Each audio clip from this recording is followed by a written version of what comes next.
जय जगन्नाथ पिला माने आज आम डिस्कसन करवा क्लास 6 इतिहास और राजनीति विज्ञान द्वितीय अध्याय जहाँकि सर्वप्राचीन समाज। सर्वप्राचीन समाज कौन आमे से विषय पूरा डिस्कसन करवा ए वीडियो रे। जड़े शिक्षक विद्यालय रे केतेक छात्र को नहीं एक संग्रहालय को जाइथिले। जड़े शिक्षक कौन होइछि केते जण पिला मानन को नेकी गोटे संग्रहालय को जाइथिले। संग्रहालय माने कौन जोठिकी किसी गोटे जिनिस संग्रह करी आमर रखा जाए जहाँकि मूल्यवान जिनिस जाक से कोठरी रे संग्रह करी रखा जाइथिबो। संग्रहालय विभिन्न कोठरी पिला माने बुली देखिबा समय रे गोटे कोठरी रे अनेक गुड़िए पत्थर विभिन्न काच बॉक्स भितर जत्नर सहित रखा जाइथिबार देखिले। तो पिला माने बुली बुली जो देखिले संग्रहालय बुली बुली देखिया समय रे गोटे कोठरी रे कौन होइछि कि विभिन्न प्रकार माने पत्थर विभिन्न प्रकार पत्थर काच बॉक्स भितर जत्नर सहित रखा जाइछि। काच बॉक्स भितर माने कौन स्टोर करी रखा जाइछि जत्नर सहित रखा जाइछि सेठी। यह देखि विकास शिक्षकों को पचारिला, सार यही साधारण पत्थर गुड़ी को एभली जत्नर सहित रखिबार कारण कौन? माने पिला माने तमे तो जानथु सान सान पत्थर जाक कौन दांडरे बारी जोड़ी सेठी पड़ी थाउछि, हेले ए पत्थर जाको से काच बॉक्स भितर जत्नर सहित कौन पे रखा जाइछि बोलिकी विकास कौन करछि सार को पचारिछि। सार कौन कहले, सार यही साधारण पत्थर गुड़ी को एते एभली जत्न रखा जाइथिबार कारण कौन बोली किए पचारला, विकास सार को पचारिछि। तापर कौन होइछि यह सुनी सार कौन कहले, आज को प्राय 15 लाख वर्ष तले बड़ मनीष सदृश नृबानर आदि मानवर उत्पत्ति होइतिला। आज को प्राय 15 लाख वर्ष तले कौन होइछि बण मनीष सदृश नृबानर आदिम मानवर उत्पत्ति होइतिला। आदिम मानव माने कौन हेडी पूरा देखै दैछि छवि रे।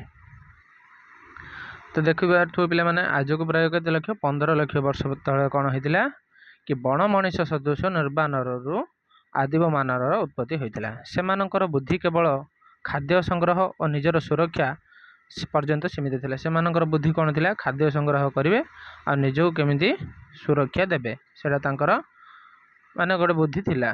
भोक दाउरू रक्षा पाइबा माने पई जीवजंतु मानक मारी ताहार कंचा मांस खाउथिले।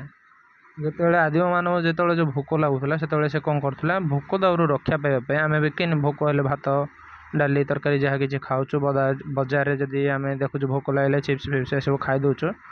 तो सेमती कौन है आदिम मानव कौन है जीवजंतु मारिकी खाऊला आ तार कंचा मांस जाक खाऊला। माने भोक लगे माने कौन कर शिकार कर शिकार करा कि आण पशु पक्षी जहाँ को मारिकी आण तार मांस को सी कंचा कंचा खाई दूला। आम कौन करचे से आणुचे आम भी ए पशु मारिक खाऊचे जमीक कुकुड़ा कुकुड़ा छेड़ी ये सब कौन आम मारिकी आणिकी मांस कर खाऊचे। मांस कौन तरकारी कर खाऊचे किए पकोड़ा कर खाऊचे। तो आम भी एबे खाऊचे किंतु से कंचार खाई दौला। गोटे स्थान रे शिकार बा फलमूलर अभाव हेले अन्य स्थान को जाऊला। आज ये जगार जदि शिकार करिया किछि मिलिलाने से कौन करथुला अन्य जगह जाऊला सेठी मिलियो पूरा। आम जदि एडी जदि मिलिलाने कौन सेठी जाइकिरी किणुचे कौन मांस ए सब किणुचे किंतु सी कौन करथुला आदिम मानव ए जगार जदि शिकार करियार किछि नाही फलमूल किछि गछरे नाही ताले से अन्य जगह जाऊला शिकार करिया पई। वस्त्रर व्यवहार सेमानकु जणा नथिला। सेमानक वस्त्रर व्यवहार जणा नथिला। वस्त्र मान कौन आम जोड़ा पिंधुचे ताको आम वस्त्र बोली कहू।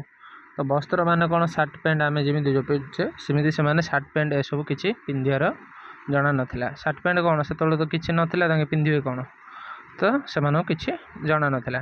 तापर कौन होतला सेमाने जणा नथिला माने कौन सेमाने लंगड़ा ही बुलुथले कथा कही शिखी नथिले। तो माने किन कथा कहयार शिखी नथिले। विभिन्न ठारे बा संकेत माध्यम मनर भाव प्रकाश करुले। विभिन्न ठारे माने बहुत जगार कौन संकेत द्वारा से माने मनर भावटा को प्रकाश करुले। एहीपरि जाजावर जीवन यापन करवा ता पक्षे कष्टकर और विपदपूर्ण थिला। एपरि जो माने जीवन यापन कौन होइतिला सेमानक प्रति कष्टकर थिला। आज ये बुलिबे जो जाजावर हेले आम जमी जो कौचे तंबू बेड़े एबे भी लोक मैंने रोचे जाजावर मैंने आज ये देखिए सप्ताह रे बेपार है ठीक अच्छे जदि बेपार है ताके आउ गोटे ग्राम को पलैबे सेठी बेपार कर लगे सेठी जदि देखिले किसी सुविधा सेठी जदि ना सेठी कौन करेंगे अन्य जगह को से चलीजे तांकर बेपार करने एबे भी ये सब जाजावर जीवन जापन मनीष करुच्ची किंतु एबे कौन होइछि कि मनीष कथा कहबार शिखिपारे मनीष किसी जहाँ किसी कहबार शिखिपारे कहूँ आउ खाइबार तार सब चाली चलनी चेंज हो जाइए एबे कौन आम मांस को कौन कंचारे खाऊचे कि कंचारे खाऊने कि आम ए तरकारी करी खाऊचे विभिन्न माने पद्धति सब अवलम्बन करुचे किमिति कौन करवा टेस्ट किमिति हम मरच गुंड मसला गुंड सब पड़ुची ता द्वारा आम खाई पार्चे किंतु आदिम मानव कौन करूला कंचा मांस खाई दौला किसी भी से खाइबार कथबार्ता कही शिखी नाला ए समस्त कथबार्ता आम कहीपे तो आमर मनुष्य केमिति आम हेले ए भिडियो रे माने पिक्चर रे पूरा देखे देछि प्रथमे आम पूरा मांकड़ भाया चालू दुई हाथ दुई गोड़ तलू को लगुला हाथ जाक आम चलिबार जमी मांकड़ जमी चलुची बानर लांज पछ कानी टिके बेंड होकर चलिले आउ टिके बेंड हो चलिले टिके स्ट्रेट हो चलिले आमर मुह जाकर भी छवि जमी मांकड़र माने बानर जमी मुह सेमती मुह नाक पाटी सब आग को पलि आसला ऑटोमेटिक कौन होची से भितर को जाकर समान सेप आसला बेले पूरा ये देखिपु जो सरतीर धरिकी जो जाइए आम मनुष्य शेष से मनुष्य भाया पूरा देखागला कि मनुष्यर क्रम विकास पूरा केमिति थिला मनुष्य एठी देखा जाइए तापर कौन होइची निज जीवन को सुरक्षित करने से पत्थर को व्यवहार कला निज जीवनटा को सुरक्षित करने से कौन कला पत्थर को व्यवहार कला बहुत दिन धरी पत्थर ही थिला तार नित्य व्यवहार जिनिस आम ए जमी गाड़ी जमी आमर कौन जीवन को सुरक्षित करने आम विभिन्न प्रकार माने जिनिस घरे रखू आगे कौन होइछि कि से तार पत्थर को व्यवहार करथिला बहुत दिन धरी पत्थर ही थिला तार नित्य व्यवहार जिनिस बहुत दिन धरी पत्थर थिला तार नित्य व्यवहार जिनिस यह थिला तार प्रधान अस्त्र आम भी खंडा चाकू ये सब जो रखुचे घरे केते जनकर प्राय थी रखुचे माने कौन प्राय समस्त घरे तो नथिबो केते जनकर घरे से निजको बंचेबा से घरे गोटे गोटे अस्त्र रखी था सेमिति तार कौन प्रधान जिनस थिला कि पत्थर तेणु यह प्रस्तर युग बोली कहुए तेणु से युग को कौन प्रस्तर युग बोली कहुचे प्रस्तर निर्मित हाथ तैयार व्यवहार को नहीं ए युग को दुई भाग विभक्त कराई प्रस्तर निर्मित हाथ तैयारी जो हाथ रे तैयारी जो होता प्रस्तर युग से युग को दुई भाग विभक्त कराई जोटा कि पुरातन प्रस्तर युग आ गोटे होइछि नूतन प्रस्तर युग पुरातन प्रस्तर युग कौन नूतन प्रस्तर युग कौन आमे वर्तमान देखिबा वर्तमान कौन देखिबा पुरातन प्रस्तर युग माने कौन आमे देखिबा पुरातन प्रस्तर युग मनुष्य खाद्य संग्रह और निरापत्ता पाए प्रस्तर को ही एकमात्र माध्यम रूपे बाछिथिला एमाने व्यवहार करुवा अस्त्र शस्त्र गुड़िक चिक्कण बा सुंदर नथिला सेमाने जो अस्त्र शस्त्र जो व्यवहार करुले से सब कौन चिक्कण नथिला कि सुंदर भी नथिला तेणु ए युग को पुरातन प्रस्तर युग बोली कहुगला से माने जो अस्त्र शस्त्र जो व्यवहार जो करुले से अस्त्र शस्त्र चिक्कण नथिला कि सुंदर भी नथिला तेणु सेटा को कौन कहला से युग को पुरातन प्रस्तर युग बोली कहुगला निजर खाद्य संग्रह पाई और जाजावर जीवन यापन पाई ए युगर मनुष्य को केते दिग को दृष्टि देवाक पड़ुला निजर जीवन यापन और खाद्य संग्रह पाई ए युगर मनुष्य को केते दिग दृष्टि देवाक पड़ुला प्रथमतः जो स्थान रे सेमाने किछि समय रहुतिले सही अंचलर फलमूल और शिकारर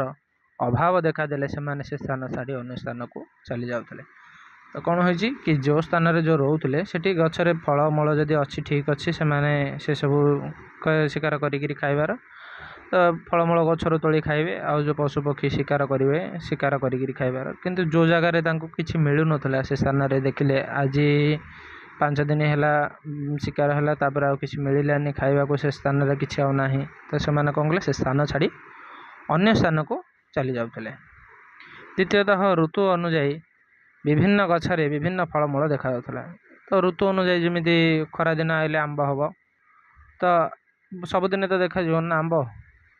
ଆମ୍ବ, ଜାମ, ସୀତାଫଳ ଏସବୁ ତ ସିଜନ୍ ଅନୁଯାୟୀ ହେଉଛି।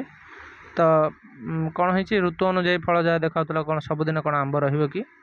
ଆମ୍ବର ସମୟ ଆସିଲେ ଆମ୍ବ ଆସିବ, ଆଉ ତାର ଗୋଟେ 2 ମାସ କି 4 ମାସ ପରେ ଆମ୍ବ ଗଛରୁ ସରିଯାଉଥିଲା। ତାପରେ କ'ଣ ସିଜନ୍ ଅନୁଯାୟୀ ହେଉଥିଲା, ତେଣୁ ଋତୁ ପରିବର୍ତ୍ତନ ଅନୁସାରେ ସେମାନେ ସ୍ଥାନ ପରିବର୍ତ୍ତନ କରୁଥିଲେ। ତ ଋତୁ ହେଇଗଲା, ଗ୍ରୀଷ୍ମରୁ ବର୍ଷା ହେଇଗଲା, ଆଉ ଗୋଟେ ଜାଗାକୁ ପଳେଇବେ, ବର୍ଷାରୁ ଶୀତ ହେଲା, ଆଉ ଗୋଟେ ଜାଗାକୁ ପଳେଇବେ, ଏମିତି ହୋଇକିରି ସେମାନେ କ'ଣ କରୁଥିଲେ, ନିଜର ସ୍ଥାନ ପରିବର୍ତ୍ତନ କରୁଥିଲେ।